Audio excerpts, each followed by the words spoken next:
Hello friends. तो आज हम लोग जानेंगे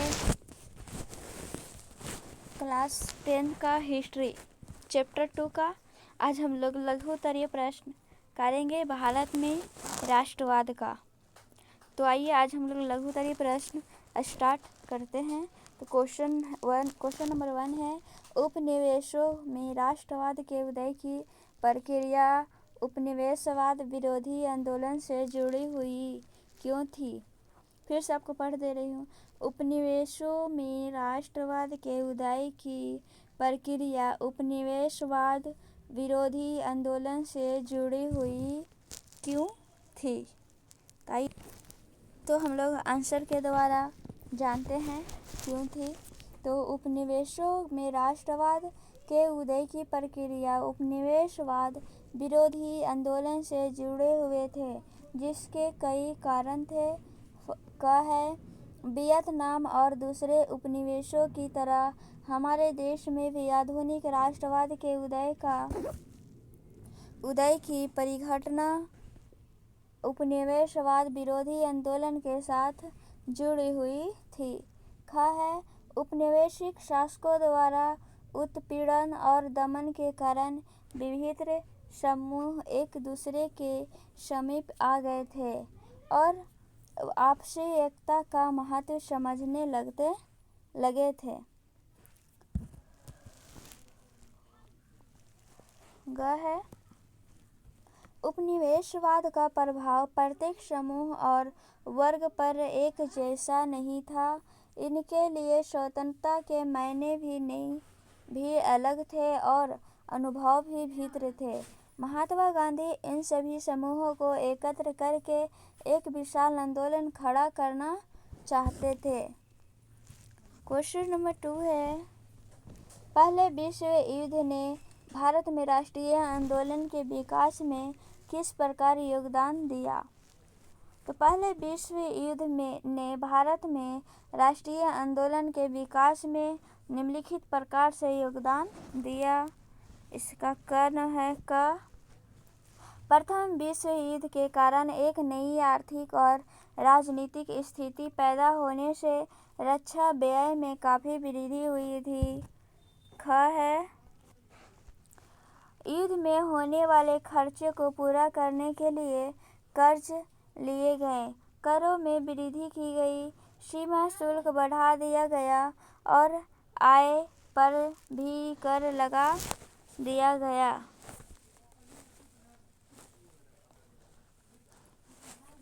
क्वेश्चन नंबर 2 है,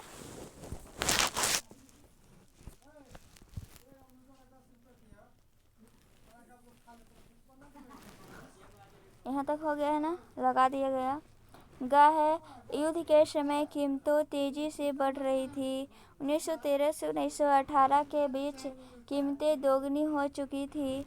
इसके कारण जनसाधारण को मुसीबतों का सामना करना पड़ा। घ है, गाँवों में युवकों को जबरन सेना में भर्ती किया जा रहा था। इसके कारण ग्रामीण इलाकों में व्यापक गुस्सा था। ड़ है, 1918 से 1919 और 1920 से 21 में देश के बहुत सारे भागों में फसल नष्ट हो गई थी, जिसके कारण खाद्य पदार्थों की भारी कमी पैदा हो गई। उसी समय फ्लू की महामारी फैल गई। 1921 की जनगणना के अनुसार इस महामारी और अकाल के कारण लगभग 120 से 130 लाख लोग मर गए। च है, अंग्रेजी सरकार ने भारत में क्रांतिकारी गतिविधियों पर रोक लगाने के लिए डिफेंस ऑफ इंडिया एक्ट 1915 ईस्वी में लागू किया। इसके बाद क्रांतिकारी आंदोलन कम होने के बजाय और तेज हो गया। क्वेश्चन नंबर 3 है,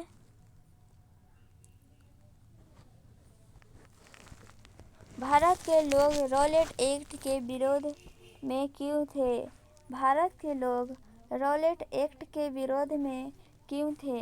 तो रॉलेट एक्ट ब्रिटिश सरकार द्वारा सन 1919 में लागू किया गया एक कानून था।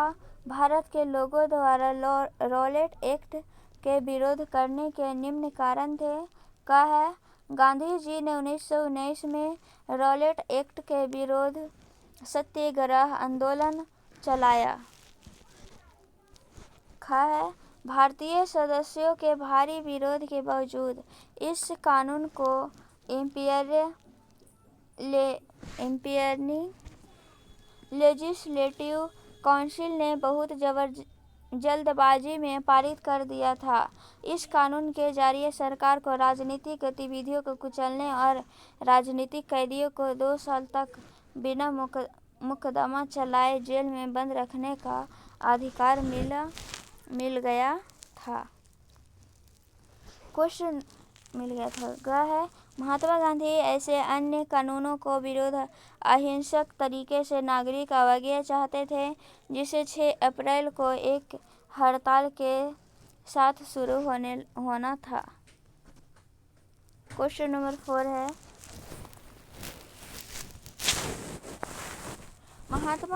गांधी जी ने असहयोग आंदोलन को वापस लेने का फैसला क्यों किया? महात्मा गांधी ने असहयोग आंदोलन को वापस लेने का फैसला क्यों किया? वेरी इंपॉर्टेंट क्वेश्चन है ये। असहयोग आंदोलन अपने पूरे जोरों पर चल रहा था जब महात्मा गांधी ने 1922 ईस्वी को उसे वापस ले लिया। इस आंदोलन के वापस लिए जाने के निम्न कारण थे।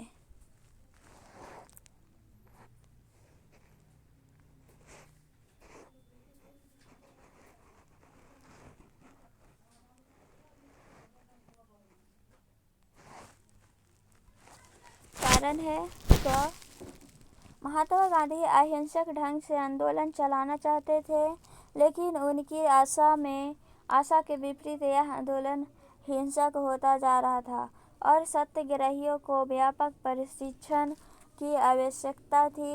इसलिए महात्मा गांधी ने असहयोग आंदोलन को वापस लेने की उचित समझा।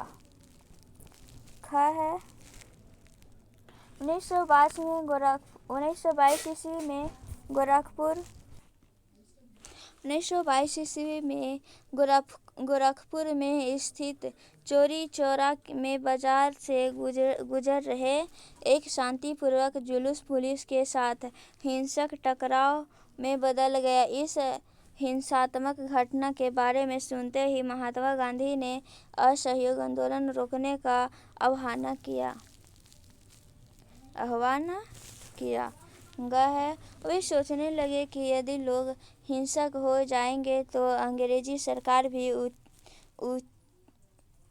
उत्तेजित हो उठेगी और आतंक का राज्य स्थापित हो जाएगा और अनेक निर्दोष लोग मर जाएंगे। महात्मा गांधी जलियांवाला बाग जैसे हत्याकांड की पुनरावृत्ति नहीं करना चाहते थे। क्वेश्चन नंबर 5 है वेरी इंपॉर्टेंट क्वेश्चन है ये। सत्याग्रह के विचार का क्या मतलब है? सत्याग्रह के विचार का क्या मतलब है?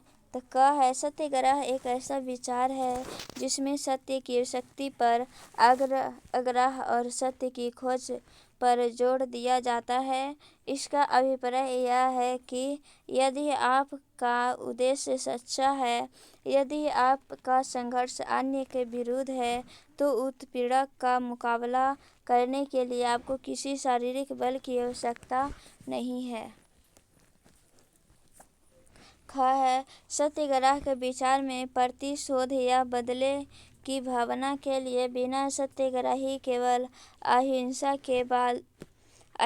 के बल पर ही अपने संघर्ष में सफल हो सकता है। ग है इसके लिए दमनकारी शत्रु की चेतना को झकझोरना चाहिए। उत्पीड़न शत्रु को ही नहीं अपितु सभी लोगों को हिंसा के जरिए सत्य को आविष्कार करने की बजाय सच्चाई को देखने और सहज भाव को अस्वीकार करने के प्रेरित किया जाने चाहिए। इस संघर्ष में अंततः सत्य की ही जीत होती है। क्वेश्चन नंबर 6 है योर है वेरी वेरी इंपॉर्टेंट क्वेश्चन सही है।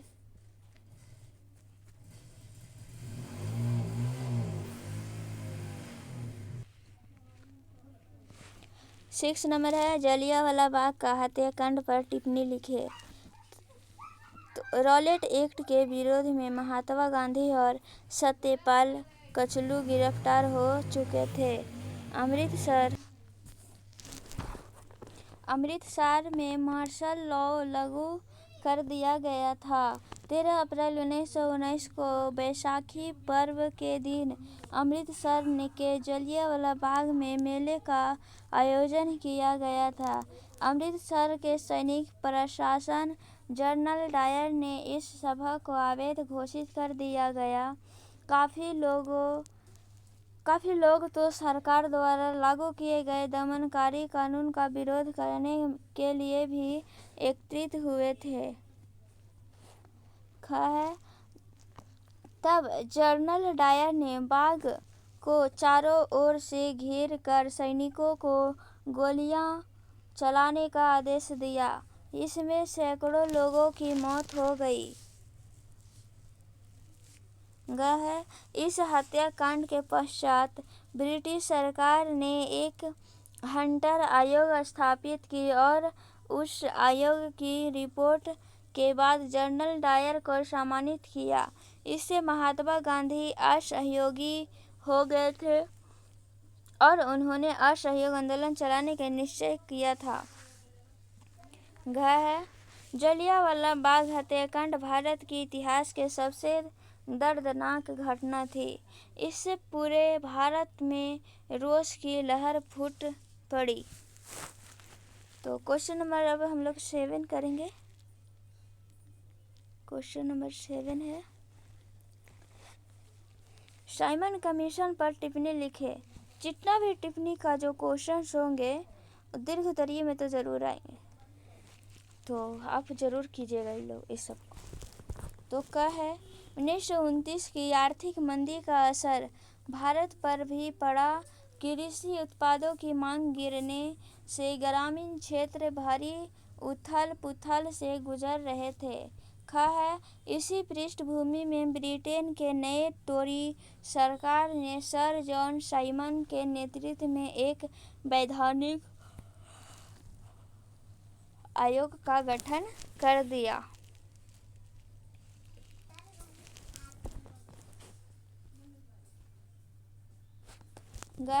राष्ट्रवादी आंदोलन के जवाब में गठित किए गए इस आयोग को भारत में संवैधानिक व्यवस्था की कार्यशैली का अध्ययन करना और उसके बारे में सुझाव देना था। परंतु इस आयोग में एक भी भारतीय सदस्य नहीं थे, सारे अंग्रेज थे। 1928 में जब साइमन कमीशन भारत आया तब उसका स्वागत साइमन कमीशन वापस जाओ के नारे से किया गया। कांग्रेस, मुस्लिम लीग और अन्य सभी पार्टियों ने प्रदर्शनों में हिस्सा लिया। पंजाब में लाला लाजपत राय ने इस आयोग के विरुद्ध प्रदर्शन का नेतृत्व किया। पुलिस ने उन पर इतनी लाठियां बरसाई कि उनकी मृत्यु हो गई। क्वेश्चन नंबर 8 है भारत माता की छवि और जर्मनिया की छवि की तुलना करें। 1948 ईस्वी में जर्मन चित्रकार फिलिप वेट ने अपने राष्ट्र को जर्मनिया के रूप में प्रस्तुत किया। वे बलूत वृक्ष के पत्तों का मुकुट पर पहने दिखाई गई क्योंकि जर्मन बलूत वीरता का प्रतीक है। भारत में भी अवनींद्रनाथ टैगोर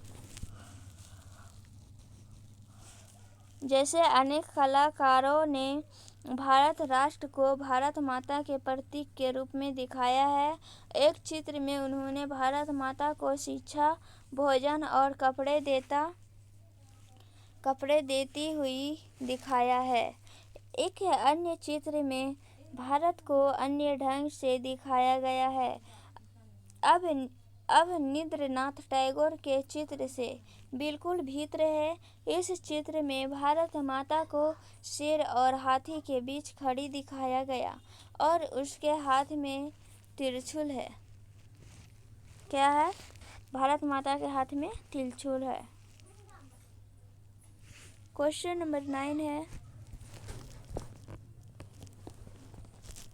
खिलाफत आंदोलन पर संक्षिप्त टिप्पणी लिखें। खिलाफत आंदोलन पर संक्षिप्त टिप्पणी लिखें। प्रथम विश्व युद्ध में ओटोमन तुर्की की हार हो चुकी थी। अंग्रेजों ने यह घोषणा की कि मुस्लिम जगत के आध्यात्मिक नेता खलीफा की शक्ति और पद को समाप्त कर दिया जाएगा और ओटोमन सम्राट पर एक सख्त संधि थोपी जाएगी। दुनिया भर के मुस्लिम संप्रदाय ने इसका तीव्र विरोध किया। खलीफा के पद को बनाए रखने के लिए और उनकी शक्तियों की रक्षा के लिए मार्च 1919 में मुंबई में मोहम्मद अली और शौकत अली नामक दो अली बंधुओं ने खिलाफत समिति का गठन किया। मोहम्मद अली और शौकत अली बंधुओं के साथ साथ कई युवा मुस्लिम नेताओं ने इस मुद्दे पर संयुक्त कार्रवाई की, संभवतः तानाशाही के लिए महात्मा गांधी के साथ वार्तालाप की। सितंबर 1920 को कोलकाता अधिवेशन में महात्मा गांधी सहित दूसरे अन्य नेताओं ने यह बात मान ली कि खिलाफत आंदोलन के जन समर्थन अथवा स्वराज के लिए एक असहयोग आंदोलन शुरू किया जाना चाहिए।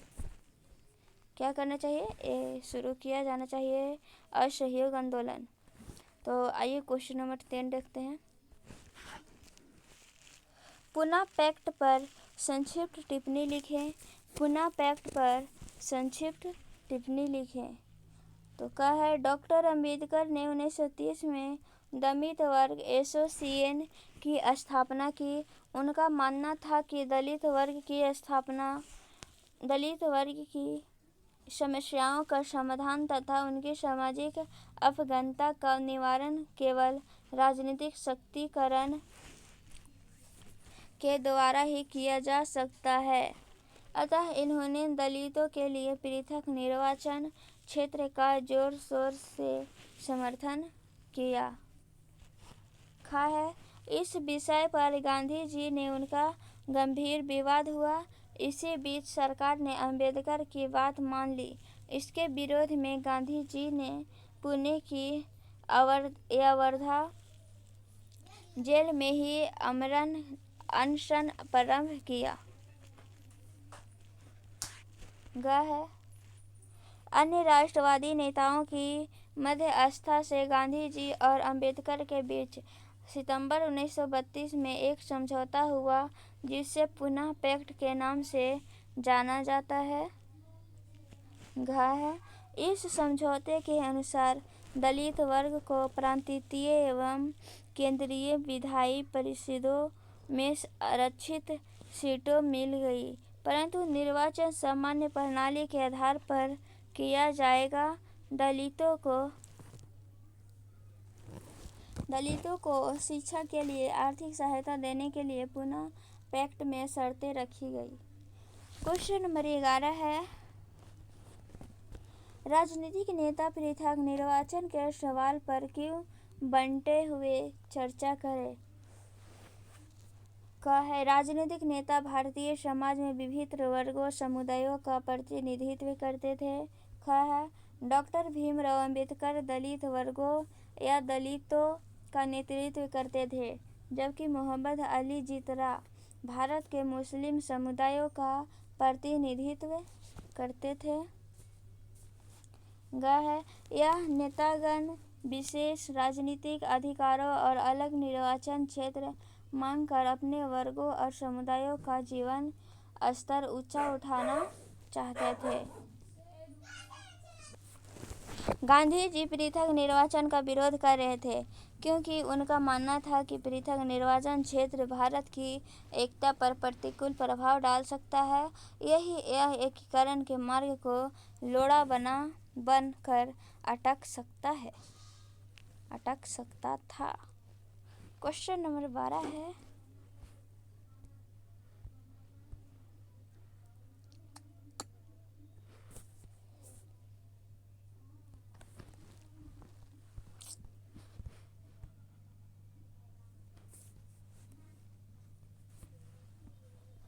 शहरों में असहयोग आंदोलन धीरे धीरे धीमा पड़ने लगे। क्यों?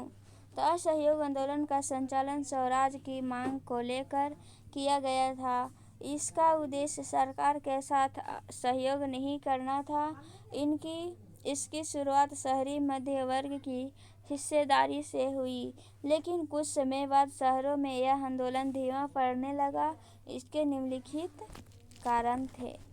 तो कारण जानते हैं। है इस आंदोलन में विदेशी कपड़े का बहिष्कार किया गया था, लेकिन खादी का कपड़ा मिलों में बनने वाले कपड़ों के मुकाबले प्रायः महंगा होता था, जिसे गरीब खरीदने में सक्षम नहीं थे। है ब्रिटिश संस्थानों के बहिष्कार से भी समस्या पैदा हो गई। वैकल्पिक भारतीय संस्थानों की स्थापना की प्रक्रिया बहुत धीमी थी, जिससे विद्यार्थियों और शिक्षक ब्रिटिश संस्थानों में लौटने लगे। है वकीलों ने भी दोबारा सरकारी अदालतों में योगदान देना शुरू किया, क्योंकि दूसरी ऐसी अदालत नहीं थी जिसमें वकील काम कर सके।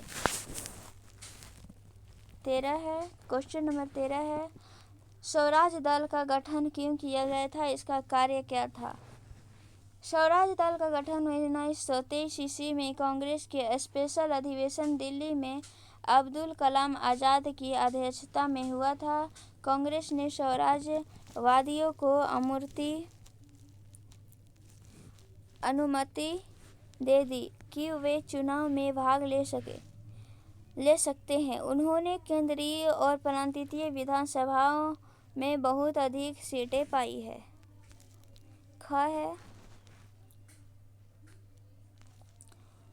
इससे अंग्रेजों को परेशानी हुई कि वे अपनी नीतियां और प्रस्तावों को आसानी से पास न करवा पाए।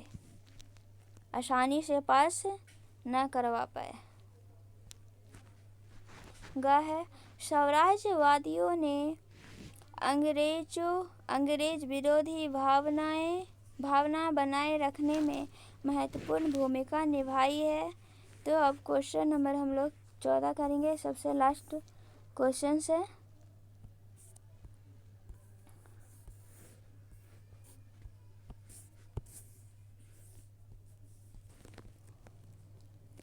तो क्वेश्चन नंबर 14 है, सविनय अवज्ञा आंदोलन में विभिन्न वर्गों और समूहों ने क्यों हिस्सा लिया? तो सविनय अवज्ञा आंदोलन में विभिन्न वर्गों और समूहों ने हिस्सा लिया क्योंकि स्वराज के मायने सभी के लिए अलग अलग थे। है ज़्यादातर व्यवसायी स्वराज को एक ऐसे युग के रूप में देखते थे जहां कारोबार पर वैश्विक पाबंदियां नहीं होगी और व्यापार और उद्योग निर्बाध ढंग से फल फूल सके।